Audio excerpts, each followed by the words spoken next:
Good morning, folks. Thank you for your patience. I am leading the adult ed sessions, and so I have like 5 minutes between that and this, and I can't find my sermon. Huh? Might be just about anywhere, yeah. Sure.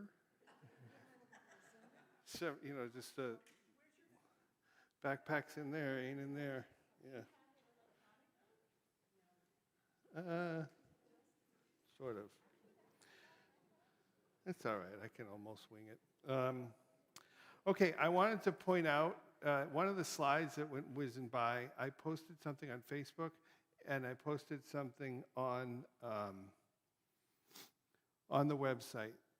UU Dallas, First UU Dallas, the big church in Dallas, is running a biblical literacy online class that I strongly recommend you to take. Now, before you sort of freak out, the reason I'm asking you to consider taking this class is an act of civil disobedience, an act of collective civil disobedience. Because as we see all around us, the Bible is being weaponized and politicized. And a lot of what they say, the Bible says, the Bible doesn't say. Or, it says that, but it also says this. So what happens with folks like us, liberal folks, is they hear a Bible quote and they freeze because they don't know how to push back on. First of all, you can push back on the Bible being the basis of current law, especially United States law. But it would be helpful, I think, if we were a little bit less afraid of the Bible. And that's what this class is for. It is 11 weeks. We have paid the fare for everybody. So if you're from Emerson, you can take the class. It's 11 weeks. It's at night. It's online. It's run by UU Dallas. I would strongly recommend that you take it. I'm going to take it, even though I've taken enough Bible classes to choke a horse. I'm still going to take it because I think it's that important, and I hope you guys will take it too. So look online, look on Facebook, just see if you can do it.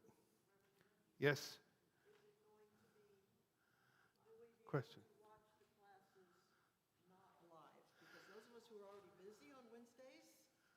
Yeah. Wednesday's quiet, right. So I don't know the answer to that question. I can look. I can ask her, I know her. Yeah, okay, I'll ask that question. The question was, what happens if I can't come on Wednesday night? Can I watch the sessions? And the answer is I don't know, but I'll see if I can find that out.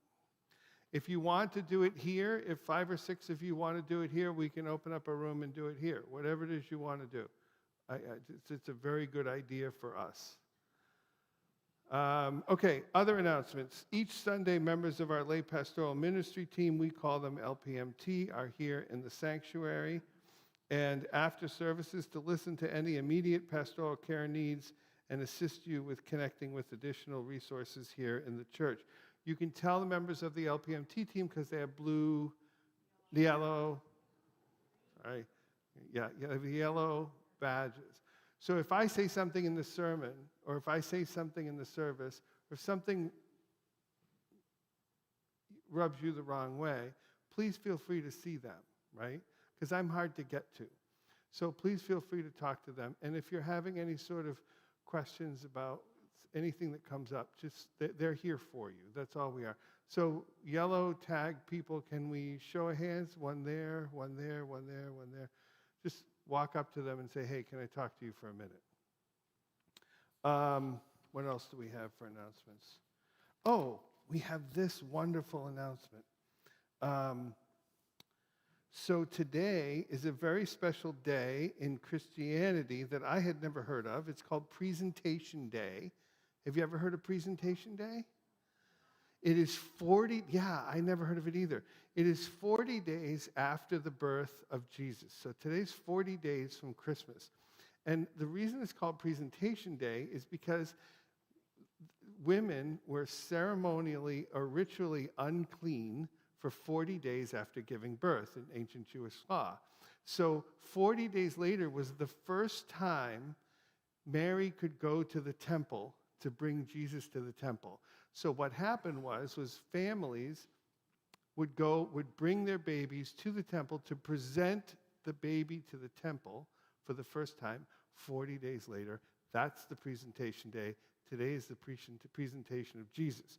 Now, it would be cultural appropriation if we just took that and snuck that into a service, but that's not what we're doing. Because what I learned, and the real important part here, is that Mexicans celebrate presentation day with tamales. So after services, we have tamales. So we have coffee and we have tamales, which doesn't sound good when you think about it. We made lemonade. Okay. So we have coffee and tamales and lemonade in the gathering place. After you do that, we have lunch bunch. And lunch bunch this week is at Jason's Deli, which is right on Westheimer. So you are welcome, new, old timers, new timers, you are welcome to join us for a lunch gathering at Jason's Deli. And then coffee and tamales, presentation tamales out here.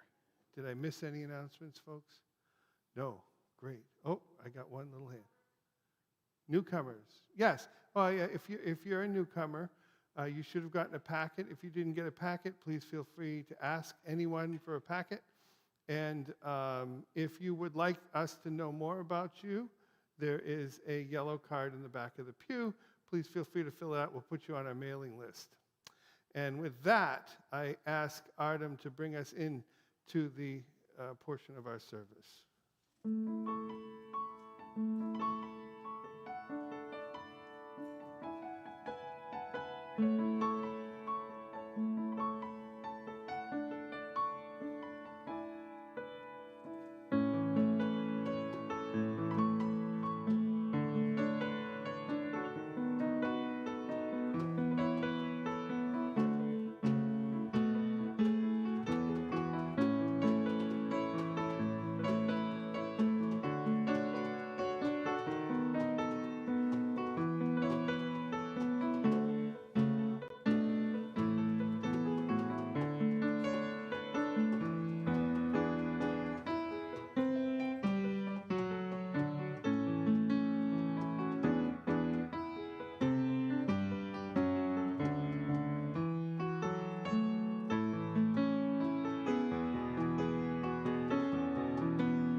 Good morning. I'm Jill Rose, and I'm your worship associate today, as well as another probably not unexpected responsibility this morning. Ed has, in the sort of formal part of these services, people want to know what the worship associate does at church, so I will say I'm an office volunteer, and I sing in the choir. So, for our chalice lighting this morning,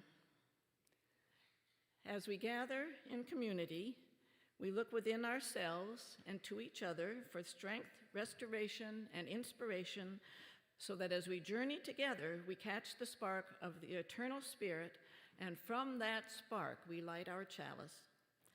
Lighting the chalice flame symbolizes to all that the spirit of our congregation is strong, and that our will to transform ourselves and the world is also strong. So we light the flame with gratitude. We light the flame in memory of all who have gone before, in honor of all who are here now, and with joy for all who are yet to come.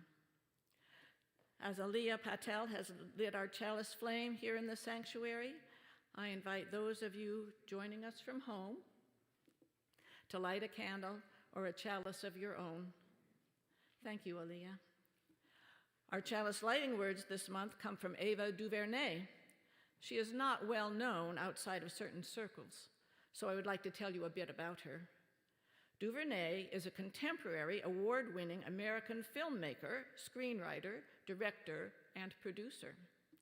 At just 52 years old, she has already directed many movies I'm sure you've seen along the way, becoming the first Black woman to win Best Director at the Sundance Film Festival, the first Black woman to be nominated for a Golden Globe for the Best Director, and the first Black woman to direct a film with a budget in excess of $100 million, which happened in 2018. So please join me with reading the words as they appear on your screen, and I'm going to suggest we read them twice. Sometimes the first round we're just reading the words, the second round perhaps we can feel them. When we're talking about diversity, it's not a box to check, it's a reality that should be deeply felt and held and valued by all of us. And now once more, and feeling.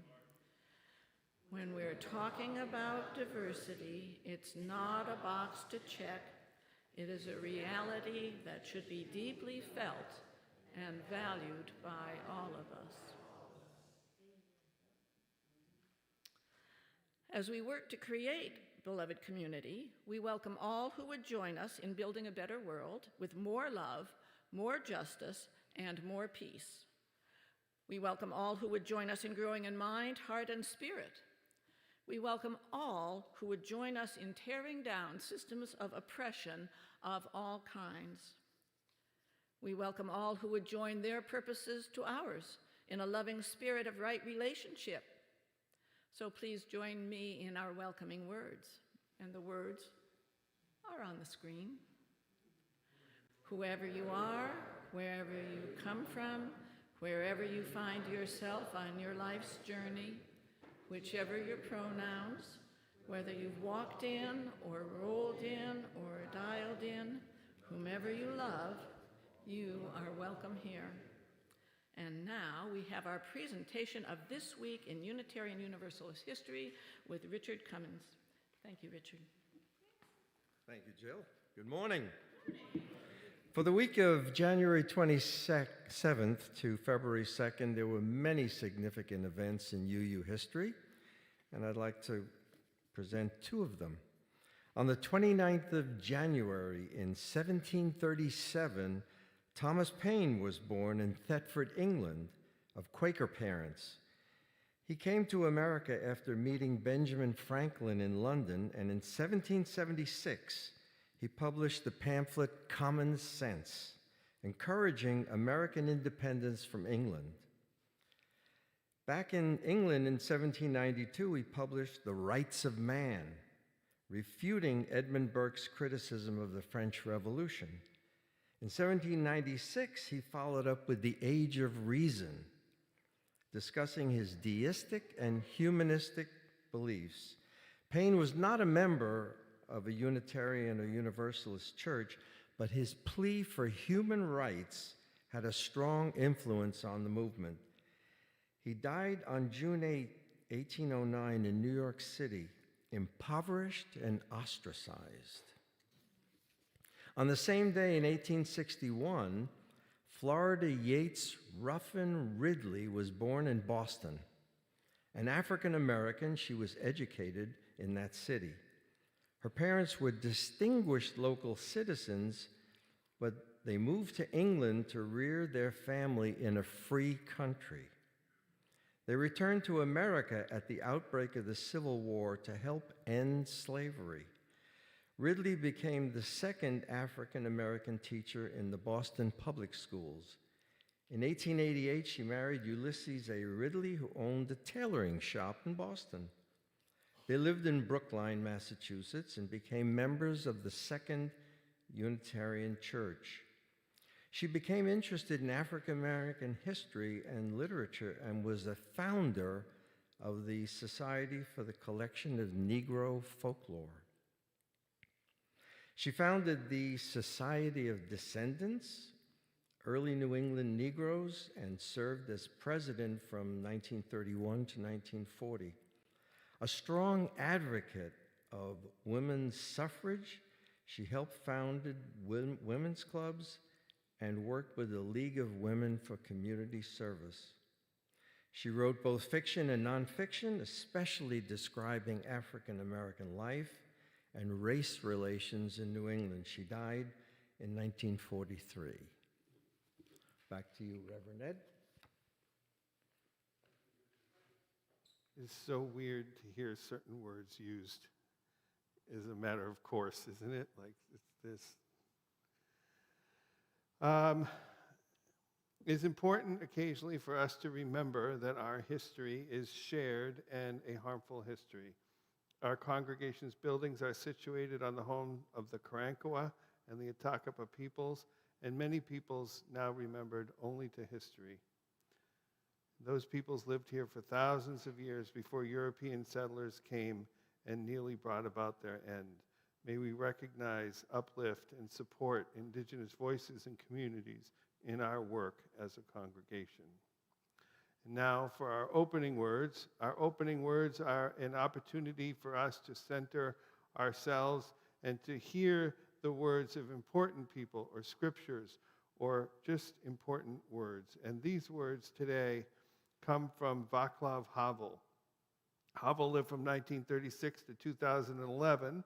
During that time, he was a statesman, author, poet, playwright, and, most importantly, dissident. He was the last president of Czechoslovakia from 1989 to 1992, and the first president of the Czech Republic from 1993 until 2003, and he was the first democratically elected president of either country after the fall of communism. Imagine that, a nation electing a poet as president. Here are his words today for your consideration. I am not an optimist because I am not sure that everything ends well. Nor am I a pessimist because I am not sure that everything ends badly. I just carry hope in my heart. Hope is the feeling that life and work have meaning. You either have it or you don't, regardless of the state of the world that surrounds you. Life without hope is an empty, boring, and useless life. I cannot imagine that I could strive for something if I did not carry hope in me. I am thankful to our God for this gift. It is as big as life itself. And now, with our chalices lit and our hearts and minds centered, we invite you to join us in singing our first hymn. You may stand or you may stay seated, however you feel comfortable. Our first hymn is number 119.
Well, and now with my other hat, you may know me as the story reader, which is a little bit of irony, Rev Ed, because earlier last night, I could not find the book I had chosen. So I had a lot of hope that it was here, and in fact it was. I wish it were, really. So I made a few notes. As you know, I think that it's important for us to connect with our inner child because they are part of what made us who we are today. But as well, Rev Ed asked me if I could find a book on hope, which I think we need after that hymn. So I'll give you a clue. I'll give you a clue what I take from this book that I chose.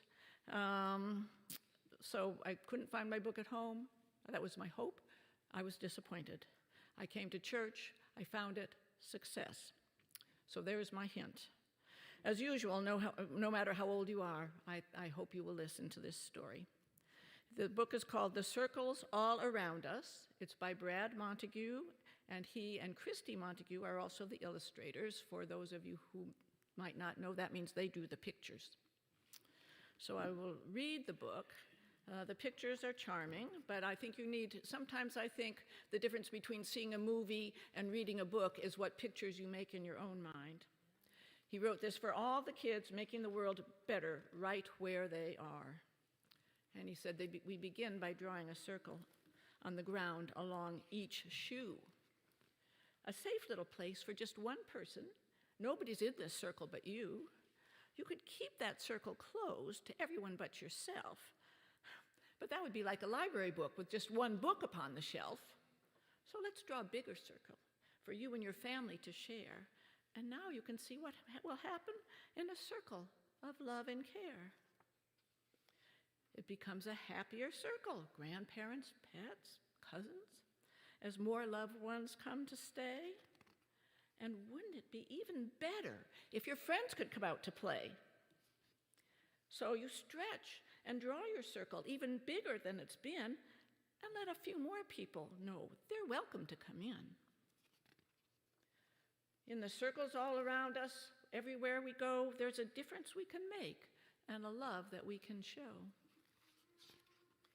Yet, there are still so many outside the circle who are different in all they do, though it feels, and I have to show this page because it's all kinds of people using all kinds of language. And though it feels slightly uncomfortable, we draw a bigger circle for them too. It doesn't mean the circle is easy. It can get harder the more we share. But wonderful things can happen when love is known and felt everywhere. As time passes, our eyes open, we see others we really care for, and that's when we ask ourselves, well, what's that circle really there for? So let us create bigger circles all around us for the rest of our days. Let our caring ripples out in a million little ways. In the circles all around us, everywhere we go, there's a difference we can make and a love that we can show. And as our circles grow and grow, we watch them wonder-eyed. Remember, the first circle started with just the love you hold inside. So, love and hope go beyond circles, starting with us to make a difference. So my conclusion with all of this, and I had more time to think about it than you, hope often appears bound by limitations, circles. It often implies being passive, just waiting. Hope is also active. What are you going to do to make something happen, to reach your goals? Enlarge the circles.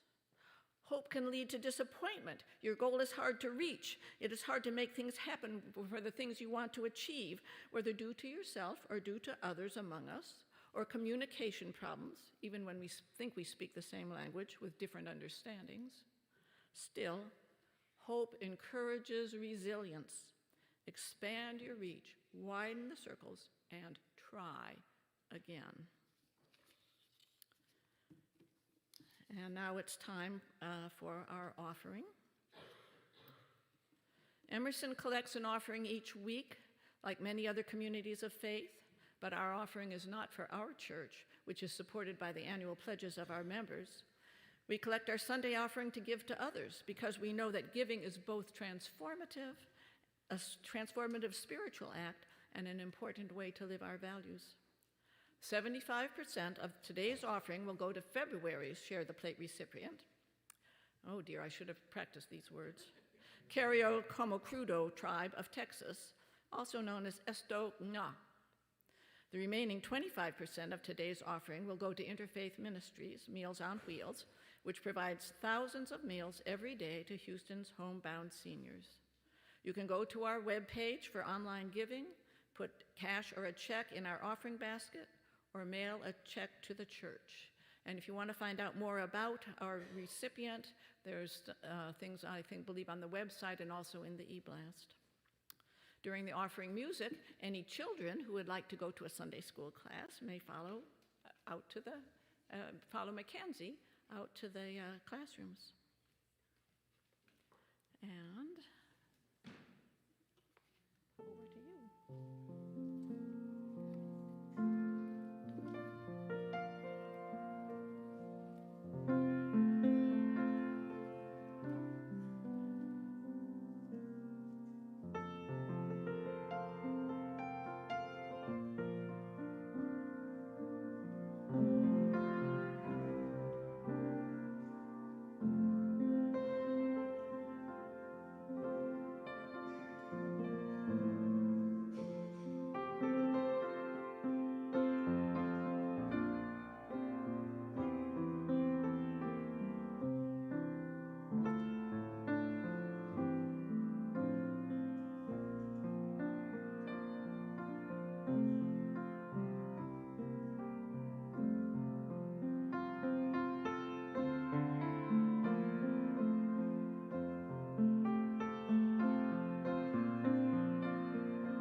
I invite you all now to give yourselves a gift of a few precious moments of internal and external peace. I invite you to just sit, feel yourself sink into the chair beneath you, feel your feet on the floor. Allow yourself just a moment in this busy world to just be you. Be connected to yourself. Be connected to this room, to these people with whom you share this wonderful air and this wonderful space, and to all the things known and unknown greater than ourselves.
The words for our second reading today come from Arthur Schopenhauer.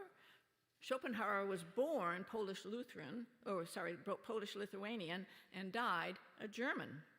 He was a philosopher who lived from 1788 until 1860. He was considered too pessimistic in his time, so although his work failed to garner substantial attention during his lifetime, he had a posthumous impact across various disciplines, including philosophy, literature, and science. Here, he is talking about today's subject, hope. He was not a big fan, and the pronouns are his. It is usual throughout the whole world to wish people a long life. It is not knowledge of what life is that explains the origin of such a wish, but rather the knowledge of what man is in his real nature, namely the will to live. The wish which everyone has is that he may be remembered after his death, and which those people's aspirations have for posthumous fame, seems to me to arise from this tenacity to life. We wish, more or less, to get to the end of everything we are interested in or occupied with. We are impatient to get to the end of it and glad when it is finished. It is only the general end, the end of all ends, that we wish, as a rule, as far off as possible. Therefore, hope is to confuse the desire with something that should occur with the probability that it will. Perhaps no man is free from this folly of the heart, which deranges the intellect's correct estimation of probability to such a degree to make him think that the event is quite possible, even if the chances are only 1,000 to 1. And still, an unexpected misfortune is like a speedy death stroke, while a hope that is always frustrated and yet springs into life again is like death by slow torture. That said, he who has given up hope has also given up fear. This is the meaning of the expression desperate. It is natural for a man to have faith in what he wishes, and to have faith in it because he wishes it. If this peculiarity of his nature, which is both beneficial and comforting, is eradicated by repeated hard blows of fate, and he is brought to a converse condition, when he believes that something must happen because he does not wish it, and what he wishes can never happen just because he wishes it, this is, in reality, the state that has been called desperation.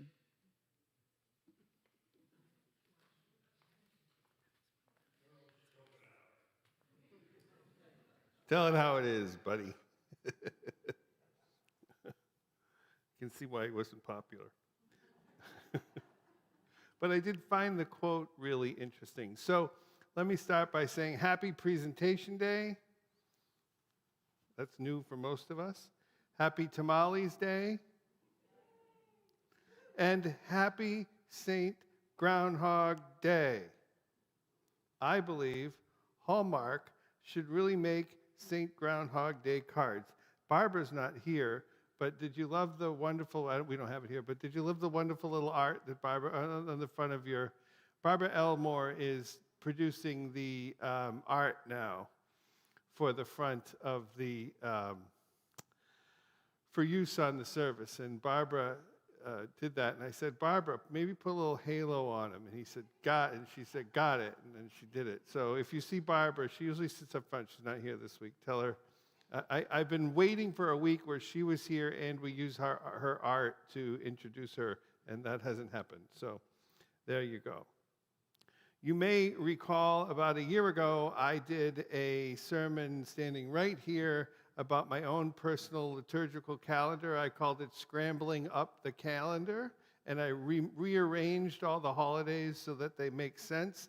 And you may recall, those of you who are the biggest fans, my Patreons, I guess we'd call it, right?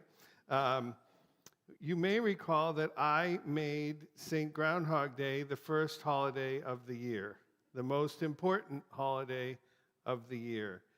St. Groundhog is the patron saint of hope and the patron saint of change in my little one-man church. I was raised, you have to know this, in New England, in New Hampshire, where Groundhog Day, to me, was the reminder that winter was ending. Not sure when, but it was ending. And that, I didn't even care whether he saw his shadow or not. I don't even know what it means. I was just happy that it came because I knew that meant that being surrounded by snow was going to end soon. Yay. Hope is too small a word to stuff all the meaning that we stuff into it in, right? We need another word. There are a lot of words like this in English. Love, for example. Duh, there's a lot in there, right? You love your children differently than you love your spouse, differently than you love fried chicken, right? Faith, the same thing. Trust, the same thing. I'll give you an example of this, an inverted example of this. How about the word excuse me? There are, as far as I can tell, 3 different distinct uses of the phrase excuse me in English. The first is the Steve Martin version of excuse me. Well, excuse me, which doesn't mean excuse me at all. There's the second kind of excuse me, which means get out of my way. Excuse me, I'm about to barge into your space. Probably step on your feet. Also, not meaning excuse me. And then there's the authentic use of the word excuse me. Oh, did I just do that, say that, mean that, whatever? I'm sorry, please excuse me. But we hear that last one a lot less frequently than we hear the first 2, don't we? Hope is like that too. As far as I can figure, there are 2 kinds of hope. There's an authentic hope. And I define hope as the ability to look into the unknown and see something beautiful. And then there's the inauthentic kind of hope, which often is the absence of a plan. Are you ready for the big day? I hope so. Hope is not a plan, but hope so often plays in this role that it's not meant to play. The thing with hope is, authentic hope, real, actual hope, is a choice.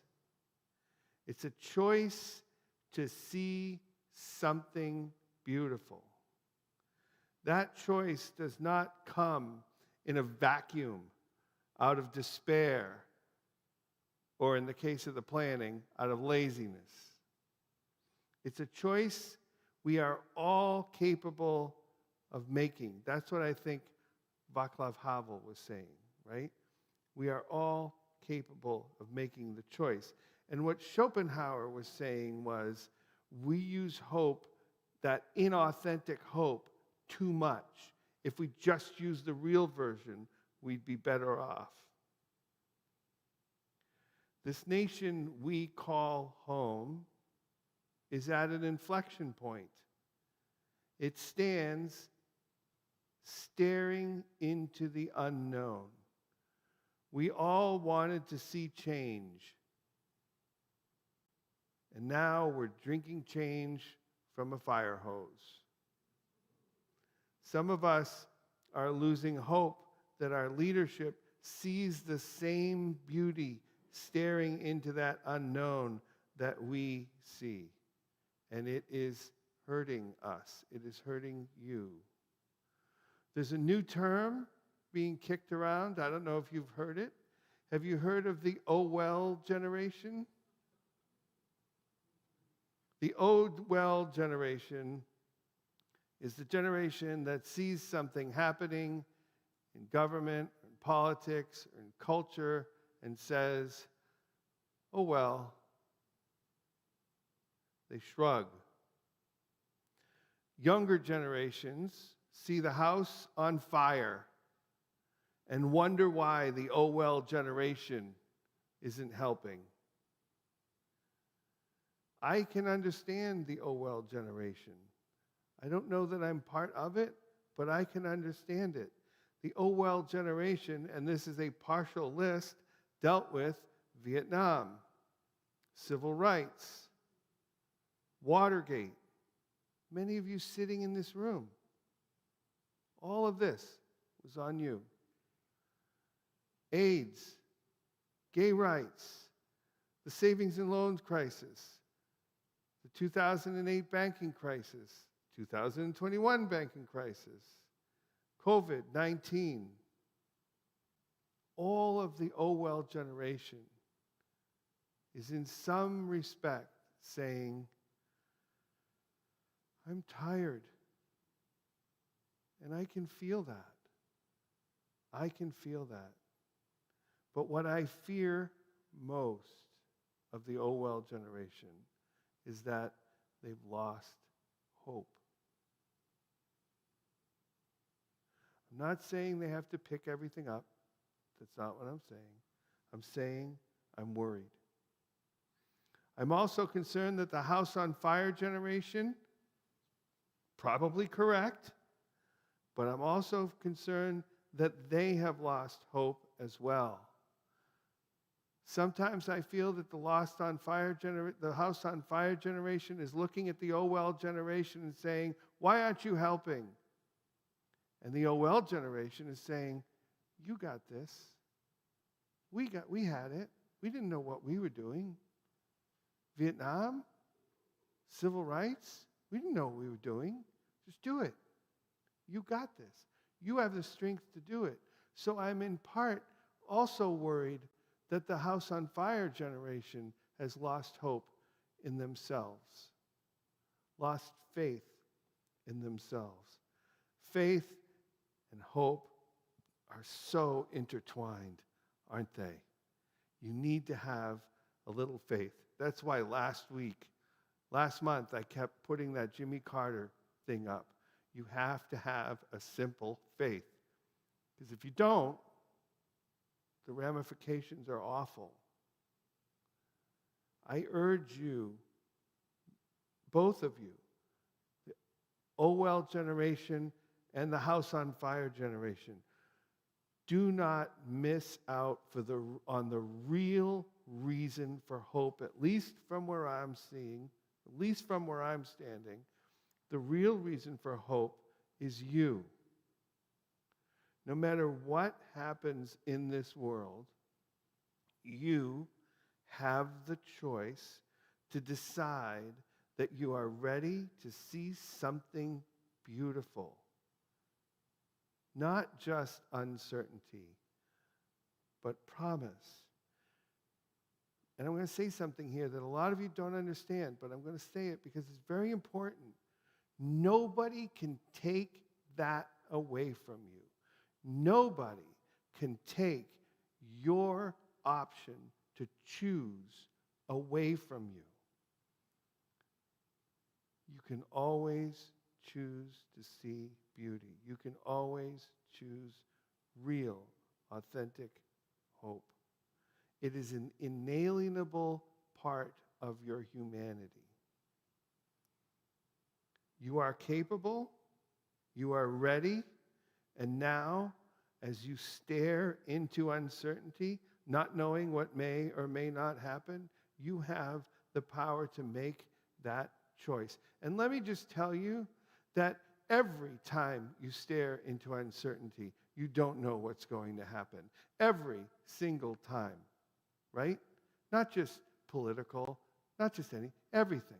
You've done it millions of times, staring into uncertainty. For those of you who have children, that trip to the hospital, right? You've gotten all the briefings. At that moment, not helpful. It's just a great big staring gap of uncertainty. You faced it before, over and over, and you faced it again. And you're going to face it again, and you're facing it now. So what kind of hope will it be? Will it be the Steve Martin hope? Well, excuse me. Will it be the get out of my way hope? Or will you stare into uncertainty and choose to see beauty? Happy Presentation Day. Happy Tamales Day. Happy Saint Groundhog Day. Amen? Amen. Now I bring us into our second hymn, which I have no idea what it is. 142. 142.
Thank you.